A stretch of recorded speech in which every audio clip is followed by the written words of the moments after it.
यो भाषा दिवसको दिन एउटा नेपाली कविता तपाईँले सुनाइरहेको छु। पहिले 4 पंक्ति सुन्नुहोस्। हातमा खुक्री मात्रै होइन, यो आँखामा आगो पनि चाहिन्छ। हामी गोर्खाली हो, हामीलाई दुश्मनमा नि वीरनी चाहिन्छ। म यो देशको व्यवस्थाको बारेमा केही भन्दैन, तर हामीलाई हाम्रो नानीहरूलाई नाला पानीको कहानी चाहिन्छ।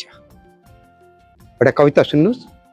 डाखरा बजारको सुनारको दुकानमा गएर मैले मोती देखाउनलाई भन्या। मैले भन्या मोती देखाउनुस्, सागरको होइन आकाशको देखाउनुस्। सुनारले भन्यो यो के हुन्छ? मैले भन्या तिम्रो मोती असली के हुन्छ? उनले मैले भन्या बिहान बिहान पातहरूमा हुन्छ। अनि यति असली हुन्छ कि सूर्यले पनि त्यसलाई हात लगाउन सक्दैन। सुनारले भन्यो मानो कि मेरो मोती नकली छ, तपाईको असलीले के गर्छ? मैले भन्या मेरो मोती अगर पाइतलामा चिप्की गयो भने तिम्रो ज्ञानको आँखा खोलिदिन्छ अनि तिम्रो वजन सही वजन तोलिदिन्छ। तिम्रो मोती सेतो छ तर यसमा पनि भेद छ।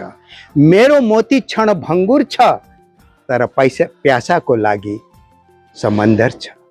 मेरो मोतीमा सूर्योदयको दान छ, चन्द्रोदयको ताप छ। सूर्य और चन्द्रलाई अपनाउनुस्, राहु केतुबटी छुटकारा पानु, आफ्नो जीवन बेहतरीन अनि बेहतर बनाउनु अनि वीर गोर्खालीको तरह मोती मोती भइजानुस्। यो मेरो नेपाली कविता श्रवण गर्नु अनि यो घाम छायालाई हामी माया दिनुस्। तपाईहरू आज कोही कविता लेख्नुहुन्छ नेपालीमा आफ्नो भाषाको प्रचारको लागि, हाम्रो घाम छाया तपाईलाई यस अवसर दिनेको। आउनुस् अनि रेडियो घाम छाया एप्स डाउनलोड गरेर हाम्रो प्रोग्रामहरू सुन्नुस्, हाम्रो कार्यक्रम सुन्नुस्। जय गोरा। रेडियो घाम छाया गोर्खालीको माया।